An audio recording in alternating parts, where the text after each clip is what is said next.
Assalamualaikum warahmatullahi wabarakatuh. Selamat pagi yang terhormat Bapak dosen pengampu, Bapak Ivan Tan SEMM, dan teman-teman kelas manajemen yang berbahagia. Saya dari kelompok 11 ingin mempresentasikan hasil tugas kelompok kami tentang merancang tenaga penjualan dan tantangan dalam pengembangan produk baru. Sebelumnya, saya ingin memperkenalkan rekan saya, ada Diana Lastari dan Dian Kurniasari, dan dengan saya sendiri Ferdi Alpianto. Merancang tenaga penjualan. Tenaga pemasar bagi perusahaan adalah hal yang sangat penting. Tidak ada tenaga penjual, tidak ada sales. Tidak ada sales berarti tidak ada income. Walaupun tenaga pemasaran sangat penting bagi perusahaan, sebagai pengusaha sangat sensitif dan cenderung alergi terhadap biaya pengelolaan tenaga pemasaran yang relatif tinggi, termasuk gaji, komisi, bonus, transportasi, dan tunjangan lainnya. Istilah perwakilan penjualan mencakup 6 posisi, yakni yang pertama pengirim, wiraniaga yang bertugas mengirim produk. Yang kedua pengambil, tugas dalam pengambilan pesanan dalam berdiri di belakang konter dan luar atau menelpon manajer pasar swalayan. 3. Misionaris, wiraniaga bertugas membangun citra baik atau mendidik pengguna aktual atau potensial. Keempat, teknisi wiraniaga dan tingkat pengetahuan teknis yang tinggi atau konsultan. 5. Pencipta permintaan, wiraniaga yang mengandalkan metode-metode kreatif untuk menjual produk berwujud atau yang tidak berwujud, biasanya menggunakan iklan atau pemasaran interaktif lainnya. 6. Penyedia solusi, wiraniaga yang keahliannya menyelesaikan masalah pelanggan, biasanya untuk barang elektronik. Langkah-langkah merancang tenaga penjualan. Step pertama, merancang tujuan tenaga penjualan. Step kedua, strategi tenaga penjualan. Step ketiga, struktur tenaga penjualan. Step keempat, ukuran tenaga penjualan. Yang terakhir, kompensasi tenaga penjualan. A. Tujuan dan strategi tenaga penjualan. Perusahaan perlu mendefinisikan tujuan-tujuan khusus yang ingin dicapai tenaga penjualan. Skema alokasi khusus bergantung pada jenis produk dan pelanggan. Namun terlepas dari konteks penjualannya, wiraniaga akan memiliki satu atau beberapa tugas khusus berikutnya untuk dilaksanakan. Yang pertama, mencari calon pelanggan atau prospek. Yang kedua, menentukan sasaran. Yang ketiga, mengkomunikasikan. Yang keempat, menjual. Yang kelima, melayani. Keenam, mengumpulkan informasi. Dan yang terakhir, mengalokasikan. Klasifikasi tenaga penjualan. 1. Tenaga penjualan atau perusahaan langsung atau direct company sales force, yakni terdiri dari karyawan yang digaji penuh waktu atau paruh waktu dan hanya bekerja untuk perusahaan. Kedua, tenaga penjualan kontraktual atau kontraktual sales force, terdiri dari perwakilan produsen, agen penjualan, dan pialang atau broker yang mendapatkan komisi berdasarkan penjualan. B. Struktur tenaga penjualan. Yang pertama, struktur teritorial, perusahaan menjual satu produk dengan pelanggan di banyak lokasi. Yang kedua, struktur produk, perusahaan menjual berbagai macam produk pada pasar. Yang ketiga, struktur pasar, perusahaan menjual satu produk untuk berbagai macam bentuk pasar. Yang terakhir, struktur kompleks, perusahaan menjual berbagai jenis produk kepada berbagai jenis pelanggan di daerah geografis yang luas. B. Struktur tenaga penjualan. Strategi tenaga penjualan memiliki implikasi bagi strukturnya. Perusahaan yang menjual satu lini produk ke satu industri pengguna akhir dengan pelanggan di banyak lokasi akan menggunakan struktur teritorial. Perusahaan yang menjual banyak produk ke berbagai jenis pelanggan mungkin memerlukan struktur produk atau pasar. Perusahaan mapan harus merevisi struktur tenaga penjualannya ketika kondisi pasar dan ekonomi berubah. C. Ukuran tenaga penjualan. Begitu selesai menetapkan jumlah pelanggan yang ingin dijangkau, perusahaan tersebut dapat menggunakan pendekatan beban kerja untuk menetapkan ukuran tenaga penjualan.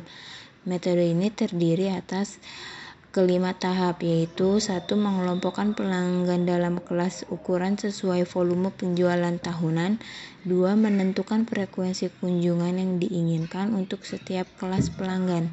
3. Mengalihkan jumlah pelanggan dalam satu kelas ukuran dengan frekuensi kunjungan bersesuaian.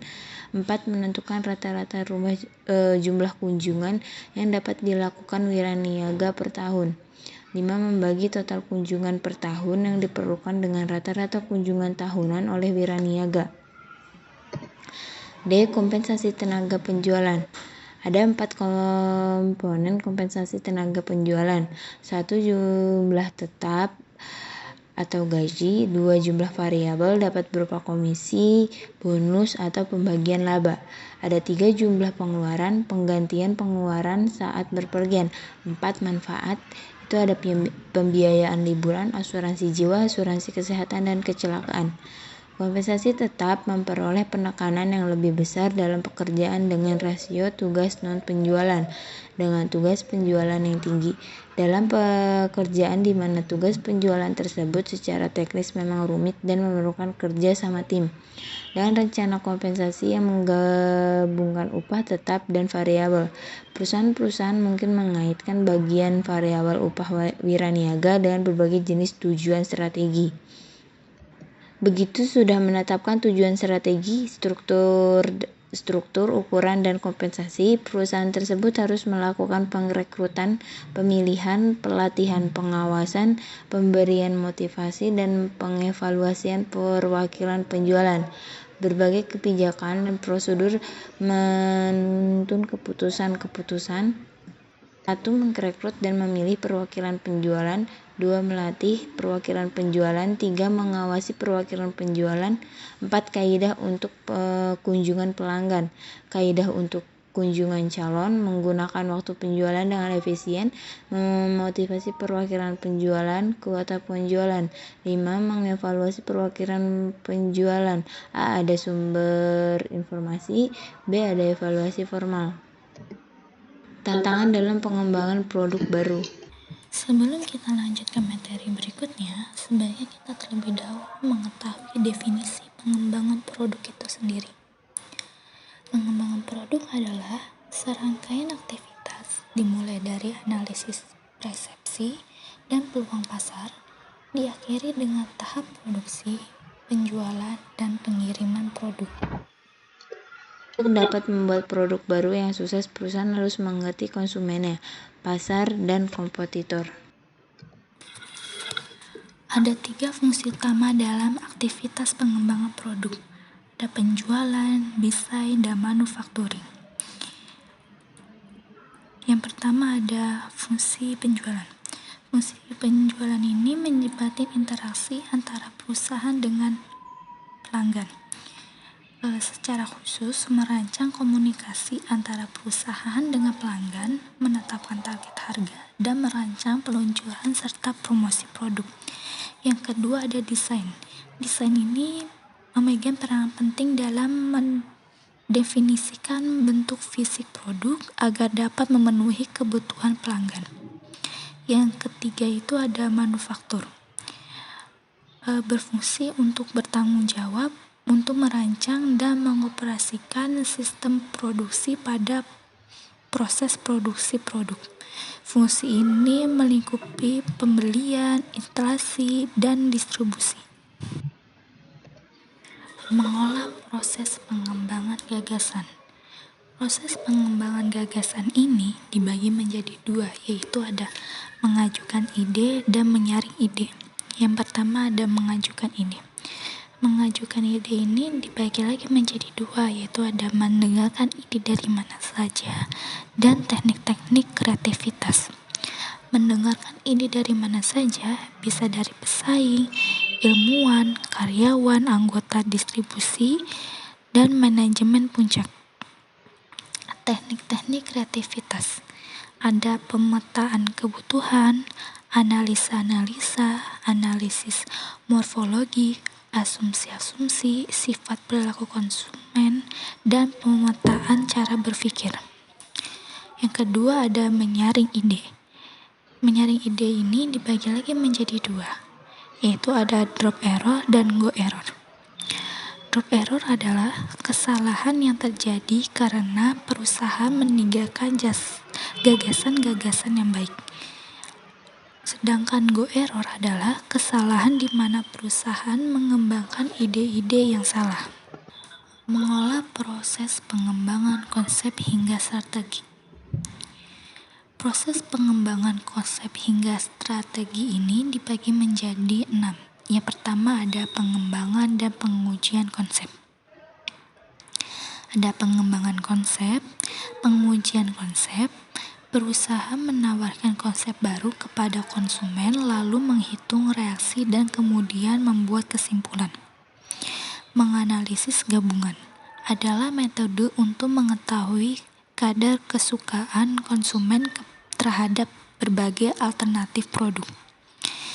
Yang kedua ada strategi pemasaran. Menganalisa ukuran, struktur, dan perilaku konsumen saran serta memposisikan produk dan tujuan penjualan pada tahun pertama. Menetapkan perencanaan harga, cara pendistribusian anggaran yang dibutuhkan pada tahun pertama, menyampaikan rencana sales jangka panjang, margin, serta bauran pemasaran. Yang ketiga ada analisis bisnis, memperkirakan jumlah sales, mengambil resiko. Keempat, mengembangkan konsep. Kelima ada melaksanakan pengujian konsep, dibagi menjadi seberapa cakap kemampuan komunikasi dan kepercayaan, seberapa besar tingkat kebutuhan, adakah kesenjangan, bagaimana persepsi konsumen, apa maksud pembelian, berapa target pengguna pembelian dan frekuensi pembelian. Yang keenam ada pengembangan strategi, dibagi menjadi analisis bisnis, memperkirakan total penjualan, dan memperkirakan biaya dan laba. Faktor penghambat pengembangan produk baru. Faktor penghambat ini dibagi menjadi 7. Yang pertama ada ide yang kurang sehat, kedua ada pasar yang berkotak-kotak, ketiga ada batasan sosial dan pemerintah, yang keempat ada biaya, kelima ada modal yang terbatas, keenam ada sedikitnya waktu yang tersedia, ketujuh ada daur hidup produk yang lebih singkat. Demikianlah beberapa hal yang bisa kelompok saya sampaikan. Sebelumnya saya mohon maaf sebesar-besarnya dalam penyampaian kata saya dan teman-teman saya jika ada kesalahan. Sekian dari kelompok kami. Wassalamualaikum warahmatullahi wabarakatuh.